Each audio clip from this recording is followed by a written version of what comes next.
Pronto.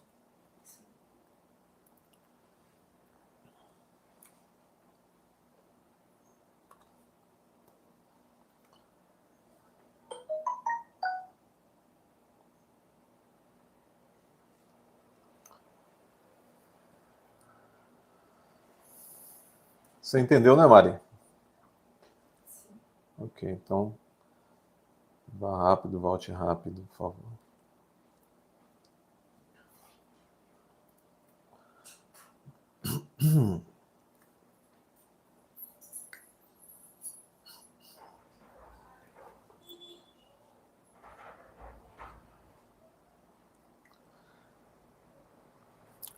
Meus amigos, sejam bem-vindos todos. Vamos falar um pouco hoje sobre uma questão muito interessante do ponto de vista de se analisar como o direito é chamado a todo tempo, todos os dias, a incidir, a refletir e decidir sobre as mais variadas situações reais, situações que estão acontecendo aí todos os dias, como eu disse, no mundo da vida. E algumas situações, até num primeiro olhar, situações exóticas, situações que, de fato, de uma maneira ou de outra, muitas delas mesmo exóticas, elas fazem parte do imaginário popular do brasileiro, e às vezes não só do imaginário, mas como este próprio caso concreto que nós vamos utilizar como pano de fundo mostra, são situações que muitas vezes fazem parte do dia a dia de muita gente, independente aí de credo, independente de posição social, intelectual, de classe de renda, não é? O Brasil, como também a América do Sul, há esse sincretismo cultural e também esse sincretismo religioso muito patente, muito forte, na verdade, e bem por isso, muitas vezes essa situação dos chamados trabalhos espirituais, muitos também chamam de, de magias, né? Aí vai se fazer uma diferenciação também entre magias brancas, magias negras. Muitos chamam de uma maneira mais populesca de bruxaria, não é? Há algumas regiões do Nordeste que se chama de feitiço, né? O fato é que o ser humano muitas vezes, e principalmente naquelas, aí não vai nenhum julgamento ou pré-julgamento de valor, viu, pessoal? Mas é uma constatação.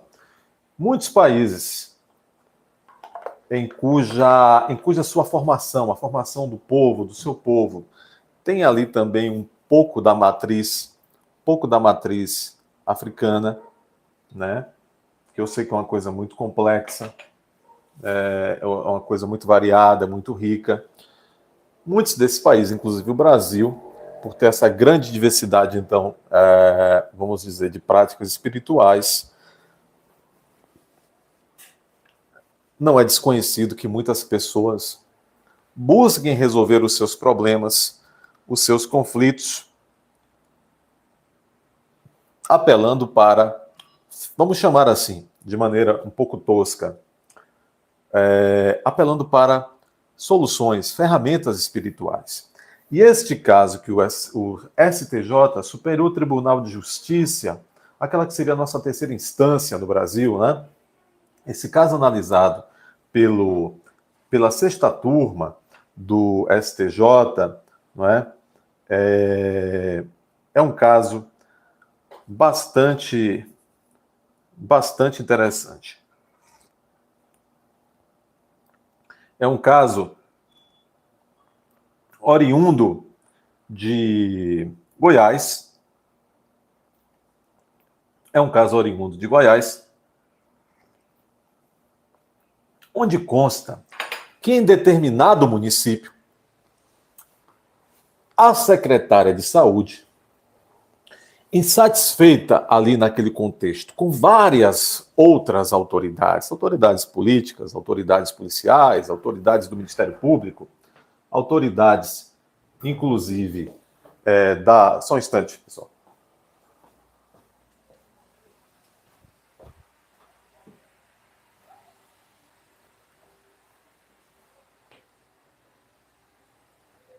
Que coisa. Então, como dizia eu, lá no interior de Goiás, uma secretária de saúde satisfeita com várias autoridades, satisfeita com o promotor da cidade, satisfeita com o delegado da cidade, satisfeito com adversários também políticos e tudo mais, principalmente porque essa secretária de saúde, ela saiu em defesa de um tio que teria cometido um delito sexual, ou delitos sexuais, e ficou revoltada, ficou muito aborrecida com essas autoridades, né, o Ministério Público, ficou muito aborrecida com o delegado da cidade, ficou muito aborrecida aí com autoridades políticas daquela cidade, né? E essa secretária de saúde teria contratado os serviços de vamos chamar assim, de uma profissional de trabalhos espirituais, notadamente uma especialista naquela prática chamada Vodou, uma prática de matriz africana muito tradicional no Haiti. E ela pagou então a essa profissional do Vodou, pagou R$5.000 essa profissional do Vodou, para que essa profissional tratasse ali por meio daqueles bonequinhos do Vodou, fazer mal físico, psicológico e espiritual, segundo o que consta aí, para 7 pessoas. Esses 7 desafetos daquela cidade, desafetos dessa autora, né, dessa secretária de saúde. E então, incluindo aí o promotor, incluindo aí o delegado e outros desafetos. Então, a secretária de saúde pagou R$5.000 para uma profissional dessa magia, né, do Vodou, para que essa Vodou providenciasse ali 7 bonequinhos que representassem cada uma dessas pessoas tidas por inimigas dessa secretária de saúde. E todos nós, pelo menos naquilo que noticia no imaginário popular, ou então nós vemos por aí nos filmes, enfim, né, na cultura, né, a gente tem uma ideia de como se conta, né, como seria, bem por alto, é claro, né, de como seria, então, essa prática, né. Então, esta profissional, vamos chamar assim, de trabalhos espirituais do Vodou, por meio de flagelar, por meio do flagelo desses bonecos, a missão dela seria, então, incutir dor, né? Prejudicar a saúde e até tirar a vida dessas 7 pessoas representadas por esses bonecos de Vodou. Então, para isso, com esse fim, é que essa secretária de saúde lá do interior de Goiás teria contratado um trabalho de Vodou contra 7 desafetos seus. Vejam os senhores. Então, o Brasil raiz, o Brasil profundo, o Brasil grotão, né? E aí representado nesse caso pelo centro-oeste, pelo interior raiz de Goiás. É isso, pessoal. Não é? Muito do que se vê em filme é o filme inventando a vida real. Você imagina uma pessoa relativamente instruída, certamente, uma secretária de saúde, diante de uma insatisfação que ela tem com outras autoridades da cidade, em que supostamente essas outras autoridades da cidade não teriam colaborado com ela na defesa de um tio dela, que ela queria fazer abafar um escândalo de abusos sexuais promovido por um tio dela. Ela passou então a perseguir o promotor, o delegado e outros desafetos, 7 desafetos. E na cabeça dela, certamente, ao invés de contratar um matador, né, tradicional, ao invés de contratar um homicida, um jagunço, um capanga, para tirar a vida dessas pessoas ou para sequestrar essas pessoas, para fazer algum mal, ou ao invés de ela própria tentar fazer algum mal, não que qualquer dessas formas seja correta, né? Ela contratou aquilo que a mídia está chamando de trabalho espiritual, de magia negra e de voodoo, contra essas, vamos chamar aqui de vítimas. Antes de começar a entrar em como o judiciário, em como o aparato policial, em como o Ministério Público entendeu ao longo de todo esse percurso, primeira instância, segunda instância, terceira instância, esse caso, quero abrir apenas um pequeno parênteses aqui. Eu tenho completa noção de que o voodoo trata-se de uma religião, é uma religião complexa, é uma religião que, em sua complexidade, merece o respeito naquilo que se imagina que se deva respeitar a diversidade religiosa. Agora, então aqui não tem esse caso concreto que estamos analisando, nós temos uma noção de que essa prática desta profissional, vamos dizer, espiritual, que assistiu, que auxiliou essa secretária de saúde a tentar fazer mal a outras pessoas, nós temos ciência, nós temos convicção de que esta prática aí de magia negra que se está chamando de voodoo não necessariamente representa a profundidade, a complexidade e riqueza até da religião voodoo, que é bastante, inclusive tem como bastante representativa a sua ocorrência, a sua predominância no país do Haiti, tá certo? Então, para que não pensem que o que se está fazendo nessa live é uma polemização tosca, uma polemização preconceituosa contra esta ou aquela religião de matriz africana. Não é isso. O fato é a notícia, né? A notícia que ganhou os veículos de comunicação, sejam aqueles específicos da área jurídica, sejam até veículos comuns, a notícia de que o Superior Tribunal de Justiça, por fim, acabou entendendo que a prática de bruxaria contra alguém, a prática de voodoo contra alguém, a prática de trabalhos espirituais maldosos, negativos contra alguém, não é crime. Não é crime, tá? Pelo menos não nos moldes desse caso concreto. Agora vamos seguir, então, analisando esse caso. Vamos retomar, então, a partir do seguinte ponto. Então, nós temos lá o interior de Goiás, onde uma secretária de saúde, insatisfeita com a falta de cooperação que várias autoridades e personalidades de sua pequena cidade estavam manifestando, ou seja, ela ficou insatisfeita, chateada, porque o delegado, o repórter da cidade, vamos lá, vamos ver. Ela contratou um trabalho espiritual de magia negra, cujo objetivo final seria, por meio dessa prática de voodoo, obter e conseguir, na verdade, a morte de 7 pessoas.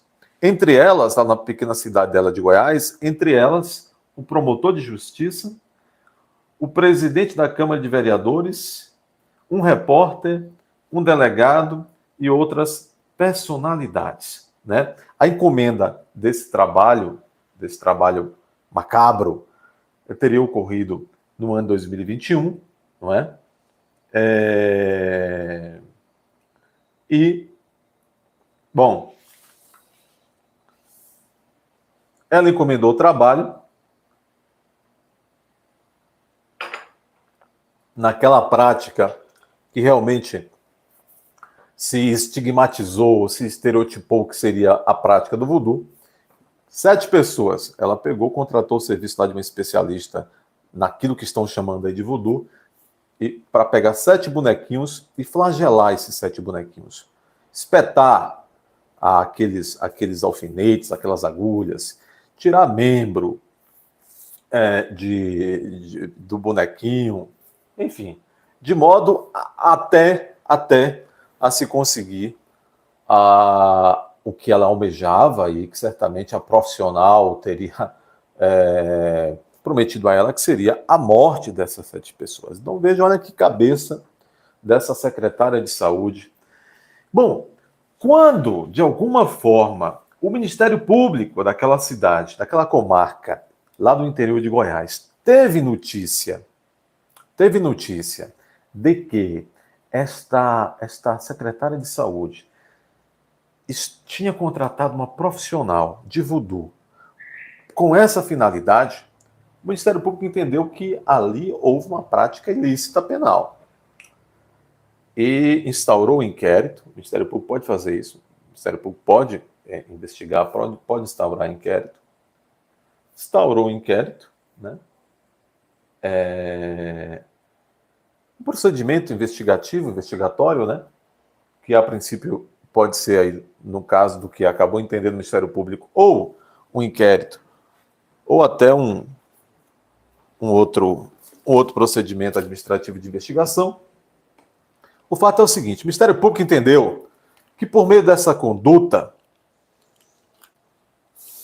essa secretária de saúde tinha praticado em desfavor dessas 7 pessoas, quando encomendou esses trabalhos para se obter por meio da magia a morte das 7 pessoas. O Ministério Público entendeu que essa secretária havia praticado o crime de ameaça.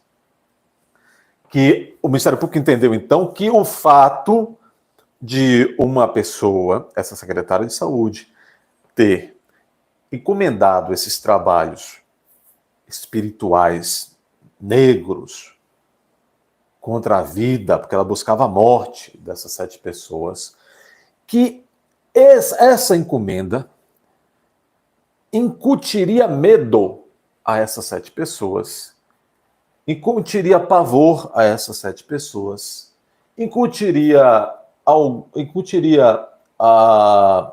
sofrimento psicológico a essas pessoas, e o que configuraria, então, o crime de ameaça, previsto no Código Penal. Bom, ocorre o seguinte, diante da instauração desse procedimento, para se investigar, e na verdade o Ministério Público indiciou essa secretária pelo crime de ameaça. Diante disso, a defesa dessa secretária impetrou habeas corpus, com o objetivo de se trancar esse inquérito, e certamente argumentou na segunda instância que essa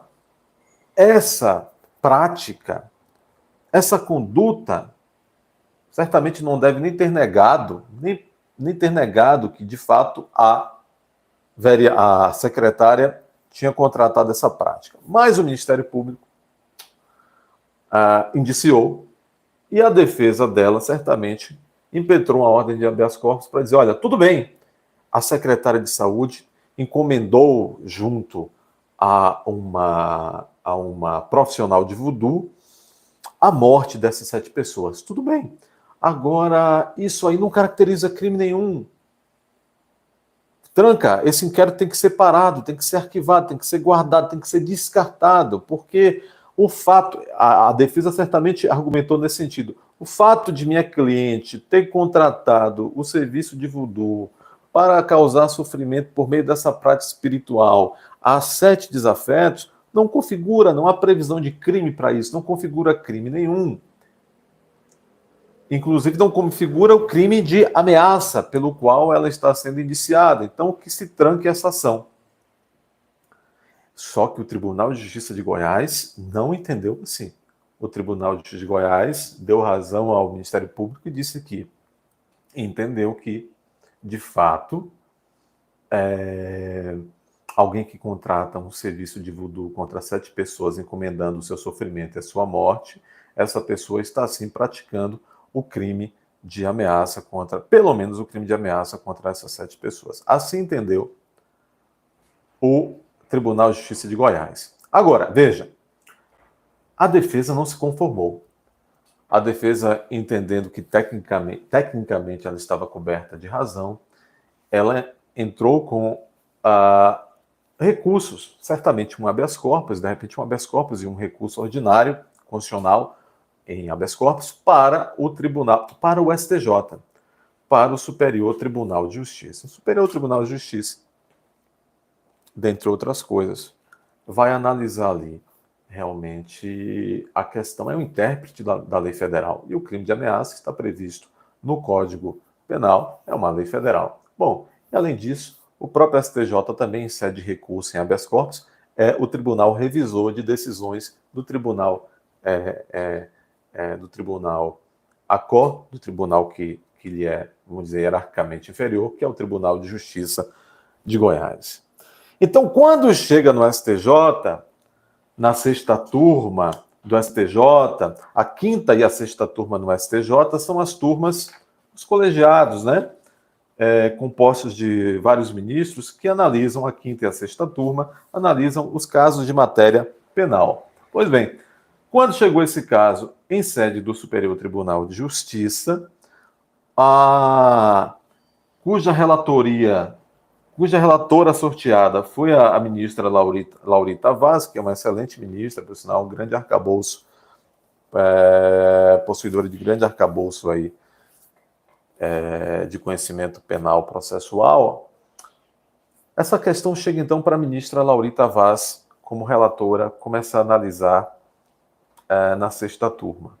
Bom, e a ministra entendeu diferente do Ministério Público Estadual de Goiás, e entendeu diferente também do Tribunal de Justiça, dos desembargadores do Tribunal de Justiça de Goiás, que haviam entendido que essa prática de contratar um serviço de voodoo para fazer mal e para obter a morte por meio desse voodoo de 7 pessoas, lá o Tribunal de Justiça de Goiás, eu repito, e o Ministério Público de Goiás, eu repito, tinham entendido que configura a prática de crime de ameaça. Quando chega no STJ, com a relatoria da ministra Laurita Vaz, ela entende não. Esta prática narrada, esta prática que me vem narrada e documentada nestes autos, não configura crime algum. Disse a ministra Laurita Vaz. O sujeito ou a fulana que contrata um serviço de bruxaria para causar mal físico, psicológico, espiritual a outro, que contrata um serviço de voodoo, que contrata um serviço de feitiçaria, o que se chame, esse sujeito, por esta conduta, e só por esta conduta de ir lá, contratar esses trabalhos espirituais, apontar os nomes das pessoas, levar a fotografia das pessoas, encomendar um mal ali por meio dessa prática espiritual a essas pessoas, muitas vezes até encomendando a morte por meio desses trabalhos espirituais, a morte dessas pessoas. O sujeito que vai lá e solicita esses trabalhos, ele não está cometendo crime de ameaça. Esse é o entendimento do Superior Tribunal de Justiça, e foi neste caso aí, pelo menos o entendimento da sexta turma do Superior Tribunal de Justiça. E por que entendeu assim a ministra Laurita Vaz? Ela entendeu fundamentando em 2 aspectos. Em primeiro lugar, ela disse, olha, para se configurar o crime de ameaça, é preciso que a conduta, ou seja, esse encomendar um trabalho de voodoo contra uma pessoa, é preciso que essa conduta, que essa encomenda chegue aos ouvidos dessas supostas vítimas e que levar essa informação de que está sendo praticada uma conduta de voodoo contra essa vítima, que se levar essa informação do voodoo a essa vítima, que seja levado com o objetivo de justamente incutir-lhe o medo, incutir o medo na vítima, no sentido de avisar, olha, estou fazendo voodoo contra você para obter a sua morte. E a ministra então diz, nesse caso concreto, não configura ameaça porque essa encomenda jamais chegou ao ouvido das supostas vítimas. Essa encomenda dessa morte por meio do voodoo jamais chegou aos ouvidos dessas 7 pessoas. Ela diz, já por aí, já não configura o crime de ameaça. Para se configurar o crime de ameaça, é necessário que a vítima da ameaça saiba do comportamento do ofensor no sentido de lhe causar medo. É preciso que o ofensor noticie, é preciso que o ofensor faça chegar aos ouvidos da vítima essa conduta, esse proceder e esse chegar aos ouvidos com um objetivo, com dolo, com a intenção de causar-lhe medo, de causar-lhe aflição. Bom, a ministra então disse, nesse caso concreto não houve isso. De outro lado, a ministra entra, o direito é uma ciência, não tem jeito, a ministra também diz, olha, nesse caso concreto, não é possível afirmar que alguém que contrate um voodoo contra 7 pessoas consiga praticar um crime de ameaça contra essa pessoa, seja uma ameaça contra a sua integridade física, psicológica, de si ou de sua família, porque não se tem uma comprovação, disse a ministra Laurita Vaz, não se tem uma comprovação científica de que essas práticas de voodoo, de fato, têm o poder, têm vamos dizer assim, a possibilidade de fato, causar mal físico, psicológico, espiritual em outras pessoas. Né? Então, são por esses 2 argumentos que a ministra Laurita Vaz, do Superior Tribunal de Justiça, da 6ª turma daquele Superior Tribunal, mandou arquivar esse inquérito. Onde se investigava a suposta prática de ameaça perpetrada, então, por essa secretária de saúde do interior de Goiás, que havia, por meio do voodoo, encomendado a morte de 7 oponentes seus lá em sua cidade, em sua comarca, no interior de Goiás. Bom, esse é um caso bastante interessante, que mostra, inclusive, até como o judiciário se dividiu. Vejam vocês que o judiciário de Goiás entendeu que alguém que contrata voodoo contra oponentes pratica, sim, ao menos o crime de ameaça. Já o Superior Tribunal de Justiça entendeu que não. Que, na verdade, alguém que contrata o voodoo, uma prática de voodoo, para causar mal a um desafeto, esse alguém está agindo com absoluta impropriedade desse meio, qual seja o voodoo, causar dano ao outro, causar medo, incutir medo ou qualquer outro mal ao seu oponente. E por isso seria uma conduta atípica, não seria uma conduta tipificada, definida como qualquer crime em nosso ordenamento penal. Seria um indiferente penal, isso não tem a ver com o direito penal. Agora, bom, na seara civil, a ministra não diz isso digo eu, na seara civil, é provável sim que aquele que consiga comprovar em juízo que sofreu um dano moral, um sofrimento psicológico por conta de ter se visto aí como uma suposta vítima de uma prática de voodoo, é possível. Embora o STJ tenha mandado, neste caso, que se arquivasse esse indiciamento por ameaça dessa secretária, é provável que as vítimas, aqueles que se acham vítimas de um dano moral, entrem com uma ação civil indenizatória a fim de se ver indenizado por algum dano moral, algum sofrimento psicológico sofrido, não é verdade? Então esse é um caso bastante interessante, trouxe aí para a gente discutir, né, pessoal? Agora, tomara que isso não vire moda, né? Tomara que isso não vire moda. A sexta turma, a ministra Laurita Vaz decidiu nesse sentido. Agora, eu penso que cabe discussão, sim. Não à toa, o Tribunal de Justiça de Goiás entendeu que se você contrata uma feitiçaria contra o seu desafeto, ou contra quem quer que seja, uma bruxaria, uma prática de magia negra, a discussão, sim. A discussão é possível se entender, sim. Eu mesmo não estou completamente convencido de que essa prática não configure pelo menos o crime de ameaça, né? É um debate interessante aí no meio jurídico aí, jurídico penal, tá bom? Pessoal, fica aí o convite, se inscrevam no canal, por gentileza, curtam os vídeos, tratem de acionar aí o sininho para ficarem alertas dos nossos futuros vídeos, tá? Esse foi mais um bate-papo, é um caso sem grande profundidade jurídica, mas é um caso bastante curioso. Gostei aí da ideia de compartilhar aí com vocês, tá bom? Bom, vejam os nossos outros vídeos, fica aí o convite. Um abraço.